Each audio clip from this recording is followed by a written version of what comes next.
My daughter-in-law said I ruined her dinner. That's what triggered it.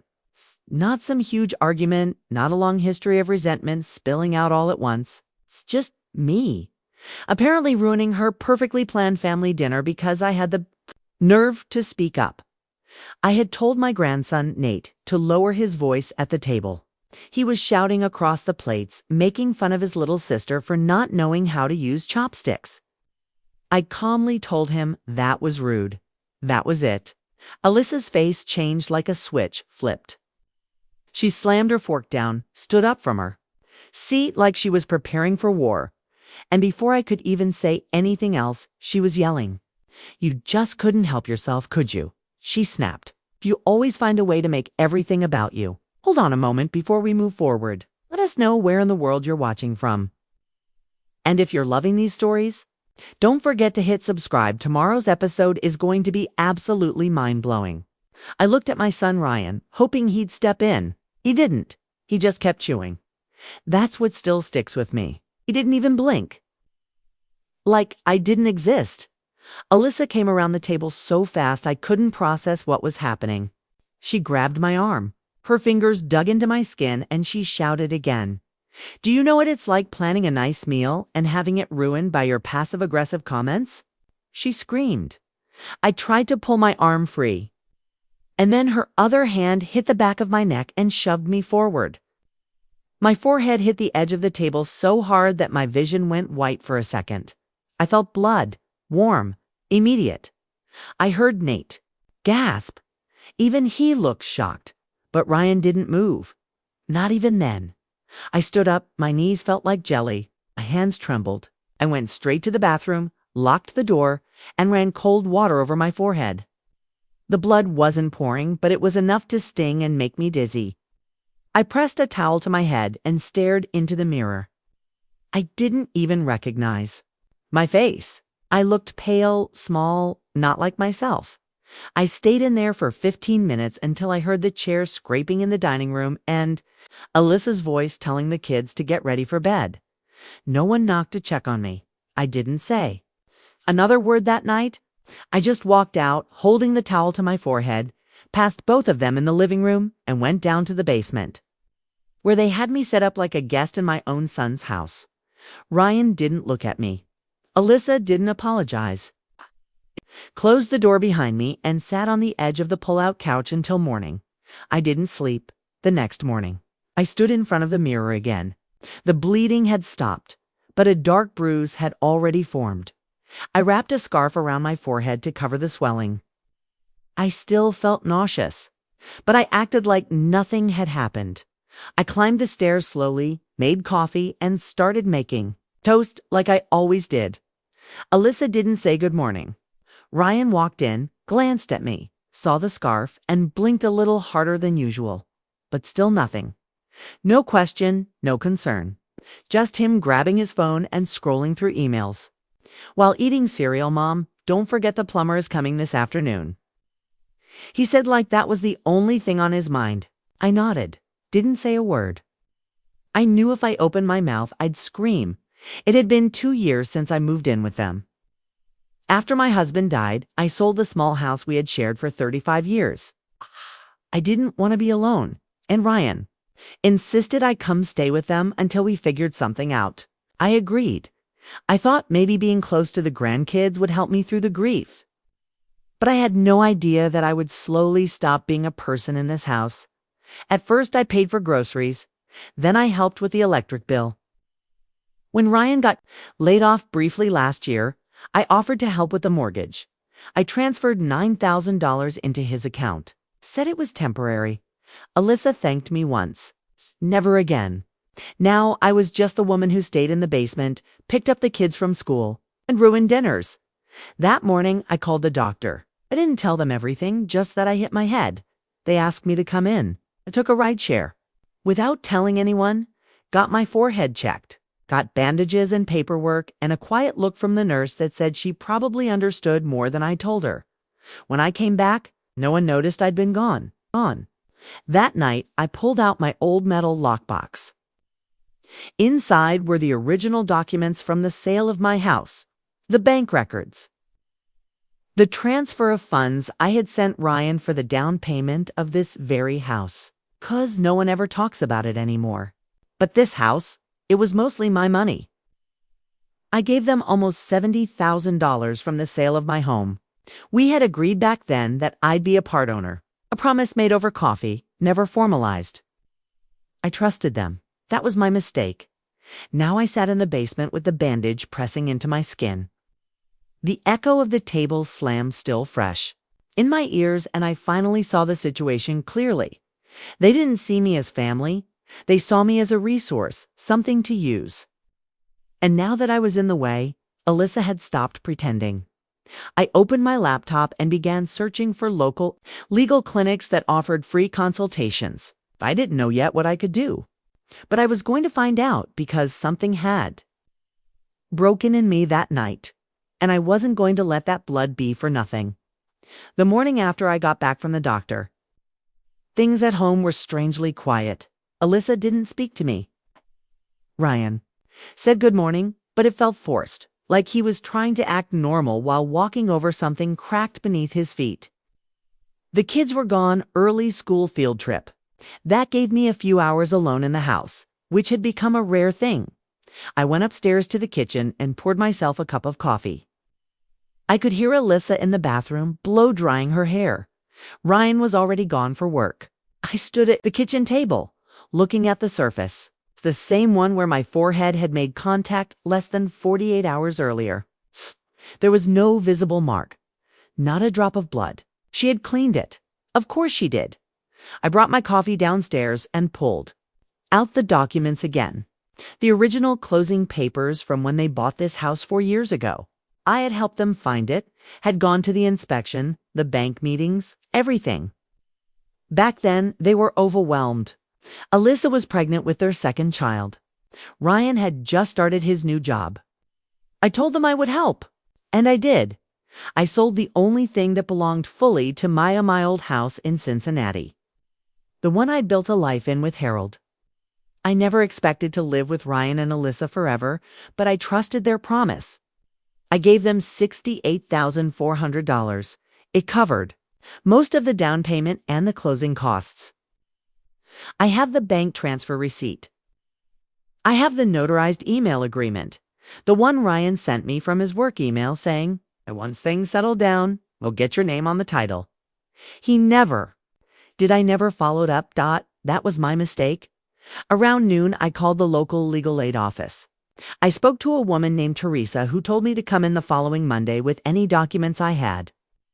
I wrote it down on a sticky note and tucked it into my wallet.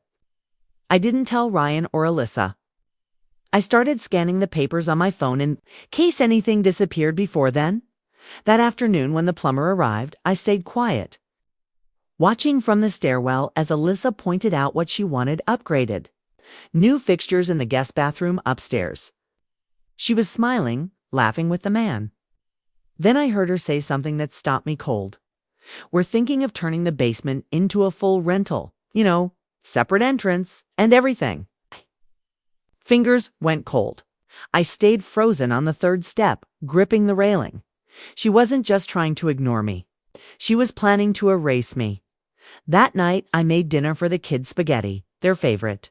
Alyssa and Ryan weren't home yet. When they walked in, they didn't acknowledge what I'd done. They just sat down and ate. Nate asked if I could help him with his project after dinner. Alyssa interrupted. She's not available this week, sweetie. Grandma needs to focus on her rest. I didn't respond.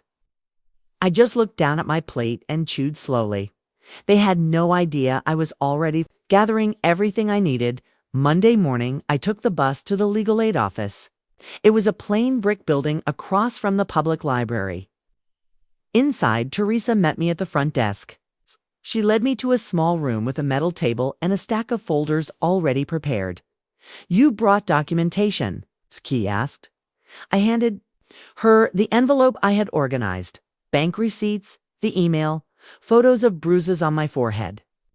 A printed medical report from the clinic visit. She looked at the papers for a long time before speaking. Your name's not on the title, but you do have proof of a verbal agreement with a written follow-up. That's something, she said. And if we can show ongoing financial contributions from you toward the house, utilities, and proof of abusive behavior, we can pursue this." I didn't know what to say. I just nodded.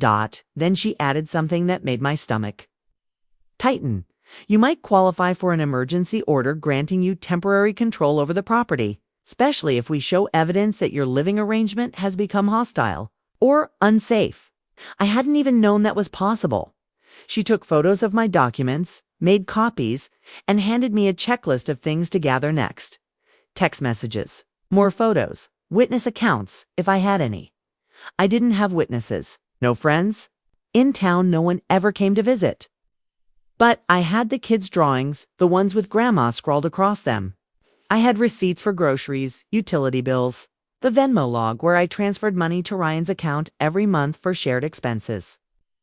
That night, back home, I acted like nothing was happening. I helped with bedtime, cleaned up the dishes, folded laundry. Alyssa didn't speak a word to me. Ryan was cordial, tired, distracted, and, as always, disinterested in anything that might feel uncomfortable. Before I went downstairs, I asked him something simple. "Ryan, do you remember that email you sent me when we bought the house?"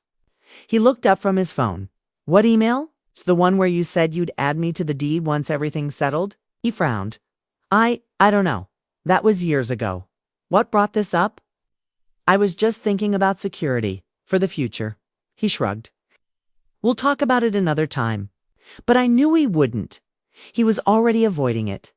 That night, I took photos of every corner of the basement. It's my little makeshift space. Splot couch, the plastic bins with my clothes, the dent in the drywall where Alyssa had once slammed, the door during an argument. I sent everything to my own email account. Then I created a digital folder labeled Backup. 3 days later, I overheard Alyssa talking on the phone, double quotes. "Yes, we'll be listing it next spring. I just need him to convince her to move into assisted housing. I don't care how you spin it to her. Just make it happen." That was the moment I stopped feeling conflicted. They were planning to sell the house to get rid of me. And they had no intention of telling me until the last possible second. I printed out one more document that night, the retirement account ledger that showed the penalty. I paid when I pulled out $20,000 early to help with the house renovation 2 years ago. Ryan had promised to pay me back. He never did. But now he would. Whether they wanted it or not, I was going to take back what belonged to me. Not just the money, my place, my safety, my name. The next week felt like a quiet war. No one in the house knew what I was doing, but I could feel Alyssa's tension building each day. She would leave sticky notes on the fridge like she was managing a tenant, not speaking to her mother-in-law. Ryan stayed neutral, as usual. He seemed more tired than usual, working late or pretending to. He'd come home, pat the kids on the head, eat quietly, and disappear into their bedroom. I did everything normally: laundry, dishes, after-school snacks. I didn't want to raise suspicion. I needed time. I was collecting everything at night. I stayed awake in the basement with my laptop and the stack of papers Teresa had given me. I was organizing every piece of documentation she had asked for. I made a spreadsheet. I numbered every utility bill I'd paid, every bank transfer I had sent to Ryan's account, every purchase that showed I was still contributing to this household. Over $1,200 a month, every month since I moved in. For nearly 2 years, that's over $28,000, and they wanted me gone. Like I was an old couch taking up space. Teresa called me on Friday afternoon. She sounded more focused than usual. "I spoke with a colleague in elder law," she said. "There's a clause in state housing law that allows an elder cohabitant to request a temporary house injunction against hostile co-residents if there's documented abuse and financial contribution." She asked again about the bruise. I told her it had faded, but that I had photos. I also told her about the overheard phone call Alyssa had with someone, probably her sister, about selling the house. Teresa took a breath. "We'll file the preliminary petition Monday morning. I'll need you to sign a sworn affidavit." going to trigger a review, maybe even a hearing. Are you ready for that? I told her I wasn't, not really. But I couldn't let that stop me. That weekend, things started shifting. Subtle at first. Alyssa started locking the upstairs fridge. She actually bought a padlock for it. I came upstairs Saturday morning to find it chained like a student dorm mini fridge. There's been too much waste, she said, without looking at me. From now on, if you need something, let me know. I'll bring it down. I just nodded. She was tightening control, probably thinking she was making a point. Ryan avoided the kitchen that day. I knew he noticed the lock, but of course he said nothing. Sunday morning, I took the kids to the park while Ryan and Alyssa ran errands. Nate rode his bike. Sophie collected leaves. I sat on the bench near the jungle gym and watched them play. I hadn't told them anything. They were just children. They didn't need to carry the weight of their parents' cruelty or my pain, but I did take photos of me with them, of our time together. I wanted proof that I had been part of their lives. That I wasn't just some old woman in the basement. That night, after the kids were asleep, I printed every photo and added them to the folder. I included school emails where I had been listed as the emergency contact, field trip permission slips I had signed, parent-teacher meeting reminders that had come to my inbox. If they wanted to treat me like a stranger, I was going to prove otherwise. Monday came. I took the early bus into the city and met Teresa at the legal aid office. We sat in the same small room as before. She handed me a document with my name on it. Sworn affidavit of contribution and hostile residence. I'll walk this over to the courthouse myself today, she said. Once it's filed, the court will assign a temporary case number. Depending on the judge, we could have a ruling by the end of the week. She looked at me. If the injunction is granted, it means the house becomes protected space temporarily until further review. You would have legal rights to remain in the home. They, on the other hand, could be ordered to vacate until the situation is resolved. The words felt unreal. I blinked. You mean they could be the ones to leave? Yes, she said calmly. Especially if we prove you were financially supporting the home and they used violence against you. Signed the affidavit. My hands were steady by Tuesday. A notice had been sent by the clerk's office to the address of the house. It was addressed to me and also to Ryan and Alyssa. The envelope was marked Urgent Legal Notice. I intercepted it before they got home. I made a copy that evening. I left it on the kitchen counter. Ryan was the one who opened it. He came downstairs around 9 p.m. holding the letter. Mom, what is this? I stood from the small desk I'd set up near the couch. It's a filing. He looked confused. You're suing us? A co? I said plainly. I'm protecting myself. Alyssa came down a few minutes later, already fuming. Are you kidding me? You filed a legal action against us? In our own house. I didn't argue. I handed them copies of the emails, the receipts, the contribution logs. This house was paid for with my money. And I've been paying to live here ever since. I've been treated like a burden. I was assaulted. And now you're planning to sell it out from under me. Ryan was silent. Alyssa laughed bitterly. You're insane. You don't even have a lease. I don't need a lease, I said. I have records. I have witnesses. And now I have a court date. That shut her up. Ryan sat on the edge of the couch, his face pale. What do you want? He asked. I want safety, I answered. I want to stop being treated like an intruder in the house I helped buy. I want to live without being threatened or shoved or erased. Alyssa crossed her arms. You're doing this to get back at me. No, I said. I'm doing this because I should have done it a long time ago. They didn't say anything after that. Ryan went upstairs. Alyssa followed a few minutes later. The next morning, the padlock on the fridge was gone by Friday. We received the notice. A hearing had been scheduled for the following Thursday. The judge had also approved a temporary injunction, meaning they couldn't legally remove me from the property, change locks, sell, or interfere with my access to shared areas. It wasn't a victory, but it was a start. That night, I made soup for dinner. Nate helped set the table. When Alyssa came home, she didn't eat. Ryan sat down, stiff, but ate in silence. The air was different now. It was as if the house itself had shifted. They could feel it. The ground wasn't theirs anymore, and for the first time in years, I slept through the night. The days leading up to the hearing were tense. Not loud, not dramatic, just cold and calculated. Alyssa stopped pretending to be civil. She no longer left notes on the fridge or said anything to me at all. Ryan walked around like he had a headache that wouldn't go away. The kids didn't seem to notice anything different, but I could feel the shift in energy in every room. The smiles were tighter, the laughter shorter. Even the walls felt like they were listening. I kept to myself, mostly in the basement. I didn't want a confrontation before the hearing. Teresa had warned me not to provoke anything. Let the records speak for themselves, she'd said. Don't give them a chance to say you escalated anything. So I stayed quiet, but Alyssa didn't. Wednesday evening, the night before the hearing, Alyssa decided to cook.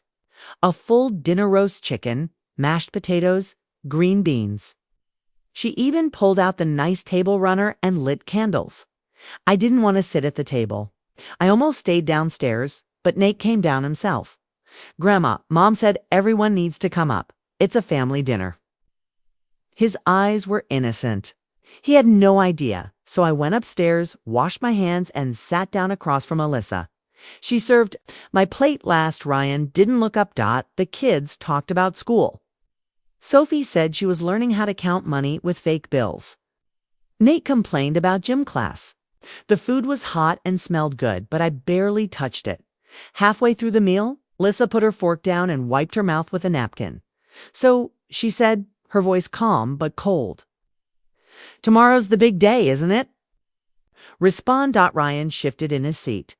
"I just think it's sad," she went on, "that you're doing all this, making us look like villains, filing complaints, dragging us into court." I set my fork down. "You slammed my head into a table," I said evenly. She rolled her eyes. "That's not what happened, and you know it." Nate looked up from his plate. "Mom, eat," she snapped at him. Then she turned back to me. "I'm not denying we've had tension, but you're twisting everything. Acting like some innocent victim when you've been controlling and manipulative since you moved in." I kept my tone level. "You took my money. You locked the fridge.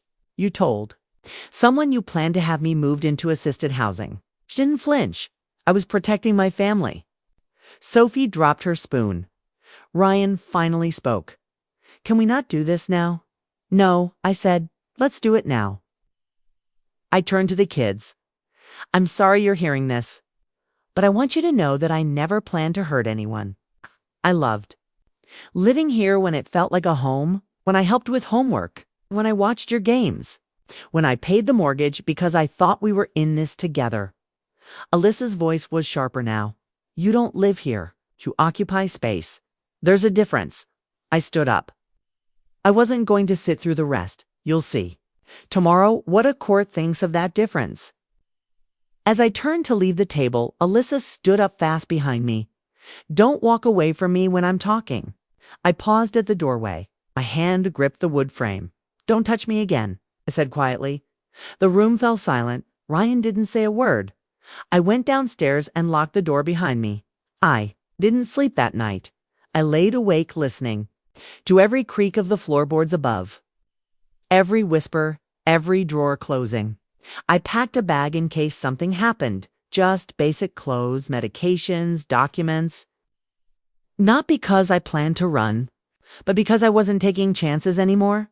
At 7:30 a.m., I got dressed, reviewed the binder of documents, and took a deep breath. I didn't need courage. I just needed to follow through. The courthouse was plain, nothing like in movies. Teresa met me on the steps. She wore a black blazer and carried a stack of folders. We sat in the waiting area until our case was called. Ryan and Alyssa arrived 15 minutes later. She wore too much perfume and a stiff beige jacket like she was going to brunch. Ryan looked tired. His shirt wasn't tucked in right. The courtroom was small, no jury, just a judge, 2 attorneys, and a clerk. The kids weren't present, thankfully. When it started, Teresa spoke calmly, laying out my contributions. The hostile environment, the evidence of physical aggression, and the financial records. She showed photos, the bruise, the lock on the fridge, screenshots of the overheard conversation, the bank transfers. Alyssa didn't have much to say. She tried to smile through it, claimed I was dramatic, said I was paranoid. Ryan just sat there, nodding when asked. The judge asked one question that stuck with me. Do you deny she contributed over $60,000 toward the home? Ryan said, no, sir. That was it. By the end of the hearing, the judge didn't make us wait long. He granted me a temporary legal residency designation. That meant I had the right to live there, access all shared areas, and be protected from hostile treatment. Any attempt to evict me or restrict my access would be considered harassment. In short, I was no longer a guest. I was legally acknowledged. When we walked out of the building, Teresa looked over and said, it's a good outcome, not final, but strong. I nodded. Then I asked her quietly, can I file something else? She tilted her head. Like what? Restraining order, I said, in case she puts her hands on me again. Teresa paused. Yes, she said. You absolutely can. Back at the house, no one spoke when I walked in. Alyssa went straight to the bedroom. Ryan opened the fridge, stood there, then closed it without taking anything. I made tea, poured 1 cup, sat at the table, the same one where she'd slammed my head 2 weeks earlier. This time, wasn't afraid of it. I sat quietly, sipping, waiting, because I knew something else was coming and I was ready. The morning after the hearing, the mood in the house was different, but not quieter. It was worse than yelling. It was the kind of silence that builds pressure in the walls. Alyssa slammed kitchen drawers harder. Ryan didn't say good morning. I poured coffee and sat at the table while Sophie ate cereal. Nate had already left for school. Alyssa didn't make eye contact with me once. The court's ruling had shaken her. She hadn't expected it to go my way. She thought she'd painted me as bitter, unstable, and disposable. But now the law had told her otherwise. For the first time, she didn't have control. Around noon, I was folding towels in the laundry room when I heard her talking on the phone upstairs. Couldn't hear every word, but it was loud enough. She thinks she won. She doesn't even belong here. I don't care what the judge said. She's not staying long. Then lower. But still clear enough, you need to convince him to file. If we get her declared unfit, it's over. Unfit. She wanted to claim I wasn't mentally competent to live in the house. That night, I stayed in my room after dinner. I didn't eat with them. I locked my door. I started writing everything down. Dates, words, actions. I wrote out what I heard, what I saw, what I felt. Teresa told me to document everything, so I did. The next morning, a manila envelope was left on the basement stairs. Inside, a printed notice from a private attorney stating Ryan was initiating a review of guardianship responsibility due to concerns over cognitive health and safety. I read it twice. Then I smiled. They were really going to try that. That same afternoon, I went back to Teresa's office. She reviewed the document and shook her head. They're trying to go around the housing protection ruling by challenging your competency. It's weak, but we need to respond. I want to do more than respond, I said. Teresa raised her eyebrows. I want to take legal steps to assume full ownership rights over the house. She paused. That's possible. You'd have to file a civil claim showing your contributions and establishing that you were misled during the purchase. I want to file it over the next 3 days. We worked fast. I collected more emails, texts, and financial records. Teresa filed the paperwork and requested an emergency review of property interest. While the guardianship claim from Ryan was still pending, my case was stronger. I had documentation, yet suspicion. The court scheduled both hearings back to back. That's when things escalated. On Wednesday evening, I got home from a meeting. with Teresa and found the front door locked from the inside with the chain latch on. That latch was never used. I knocked once. Then again, Alyssa opened it, eyes cold. "Sorry," she said flatly. "We thought you were staying somewhere else tonight." I stepped inside. She didn't move. "You locked me out of my own house," I said. "You're not on the title," she replied. "I have legal residency. Temporary," she snapped. Ryan walked into the room. He stood behind her but didn't say a word. "I need to speak to both of you," I said, keeping my voice even. "There's a second hearing scheduled. I've filed for civil property ownership. You'll be receiving the notice tomorrow." Ryan blinked. Alyssa's jaw tightened. "If that's the game you want to play," she said, "don't be surprised when we stop being nice." "You stopped being nice the day you put your hands on me," said. Then I walked past them and went downstairs. I sat on the edge of the bed, pulled out my phone and messaged Teresa. "They tried to lock me out. It's confirming date of hearing tomorrow." She responded in less than 5 minutes. "Got it? Bring copies of everything again. We'll be ready." The morning of the hearing, I arrived early. Teresa was already there.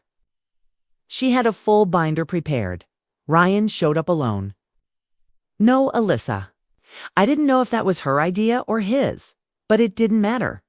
What mattered was what the judge saw. We entered the courtroom. This time it wasn't just about residency. It was about ownership.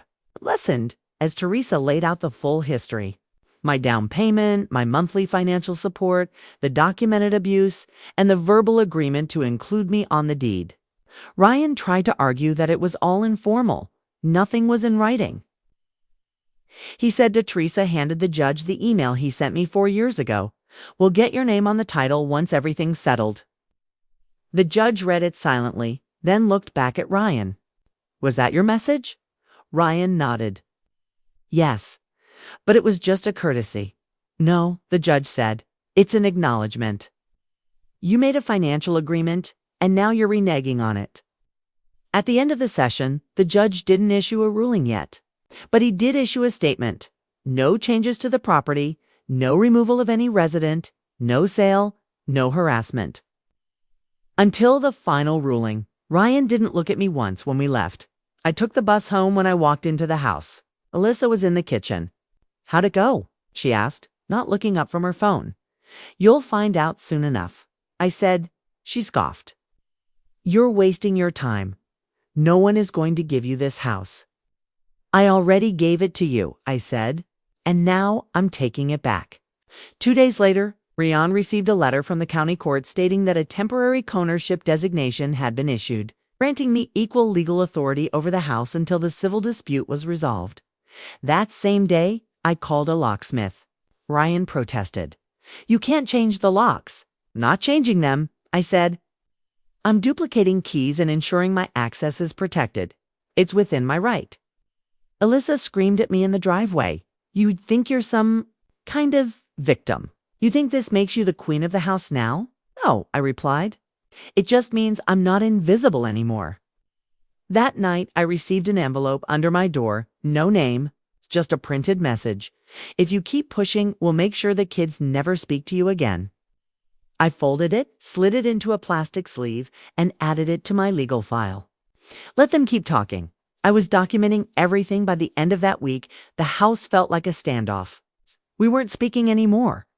Ryan left early for work. Alyssa stayed in her room most of the day, pretending not to hear me walk through the house. The kids still came to me for homework, for snacks, for rides. I never pulled them into any of it. They didn't know the details, only that something had changed between the adults. The last official court hearing was scheduled for Thursday morning. Teresa said this would be the final one. The judge would review the ownership claim and decide whether I would be granted legal co-ownership or possibly full ownership of the property. I had everything in a folder, the financial records, the printed emails, the photos. The envelope Alyssa had slipped under my door with the threat. The voice memo from a week ago where Ryan muttered under his breath that this would all be easier if she just left. I sat at the kitchen table before leaving, watching the sun creep in through the blinds. It's the same table where I bled. Where they sat and acted like I was a burden. Where they made plans to erase me. Now I was heading to court, not to get revenge, but to end this. Teresa was waiting for me outside the courthouse. She gave me a small nod, nothing too hopeful, just steady. Inside, Ryan was already seated. Alyssa hadn't come. Her absence said enough. The hearing began. Teresa presented our case again, walking the judge through every documented transaction. Every agreement, every email and photo. She handed over the threat note. She showed the pattern of abuse, the documented medical report. The receipts showing that I had paid every month utilities, groceries, school supplies for the kids. Ryan sat there quietly. He didn't deny anything. Not this time. He looked tired, defeated. I think he knew this was over. Then the judge asked me directly, "Why did you wait this long to take action?" I didn't try to give a speech, so I just answered honestly. I thought I was part of a family. I didn't want to believe what was happening. I thought maybe if I stayed quiet, it would go back to normal. But then my head hit that table, and I realized it wasn't going to stop. So I did what I should have done long ago. The judge sat in silence for a moment, reading over the papers. Then he ruled that the court recognized my financial contributions and deemed that the verbal agreement, along with my consistent payments and role in the household, qualified me for legal ownership interest. 50% half. The house. My name would now appear on the title. Ryan's guardianship filing was dismissed on the grounds of no medical justification and lack of standing. The judge ordered that any future attempt to alter the living arrangement without my legal consent would be considered civil harassment. I had one. I went home that day and walked straight through the front door. I didn't knock. I didn't hesitate. Ryan was in the living room. He stood up but didn't speak. "It's done," I said. "I'm on the deed." He nodded. "I figured," he said. "I got the notification on my phone. Alyssa didn't come out of the bedroom. I heard the door close when I passed by the hallway. She never said a word. Not that day. Not the day after. By Monday, they were both gone. A moving truck came early. In the morning, I didn't ask where they were going. I didn't interfere. I just watched from the kitchen window as they loaded their things. Alyssa didn't look back once. Ryan came to the door before leaving. He held the spare house key in his hand. "I know this won't mean much," he said. But I didn't think it would go this far. I didn't say anything. He placed the key on the counter and walked out. That night, the house was quiet. Too quiet at first, then peaceful. I opened all the windows. I turned on music for the first time in months. I didn't have to wait until someone was out of the room. I didn't have to walk on eggshells. I took down the camera that Alyssa had installed near the kitchen. I threw away her sticky notes. I scrubbed the table until it stopped looking like the place. I'd been hurt and started looking like something I owned. The next day, I went to the garden center. I bought rose bushes, 3 bags of soil, and a small shovel. I planted them along the front fence line. Red roses, the kind I used to grow in Cincinnati. The kind Harold liked. Sophie came by after school, holding her backpack. "Mom said we're staying with Aunt Denise for a while," she said. "She said you didn't want us here." "Never said that," I told her. "This was about safety, not about love." She nodded, not fully understanding, but not rejecting me either. "Can I still come visit?" she asked. "Of course," I said, "whenever you want." She hugged me before leaving. Later that week, I got a letter in the mail, official documentation with my name on the property deed. It felt heavier than I expected, like it carried more than paper. Like it, finally, recognized everything no one else had. A month passed, then 2. I painted the living room. I moved my things out of the basement. I started using the upstairs bedroom, the one Alyssa always said was off limits. Now it was mine. I hung a small picture of Harold on the wall. I replaced the curtains. I even bought a new kettle, one that didn't whistle, just to enjoy silence when I wanted it. Teresa called to follow up. She said they'd close the case. No appeals had been filed. "Do you feel like it was worth it?" she asked. "Yes," I said. "Every second." One morning, I stood outside with my hands in the soil, pulling weeds from the rose garden. A neighbor I'd barely spoken to walked over with her dog. "I heard what happened," she said. "I just wanted to say, good for you. You're braver than most people." I didn't feel brave, just finally free. I thanked her and watched as she walked away. And for the first time in a long time, didn't feel like I had to explain myself. I just turned back to my garden and kept planting.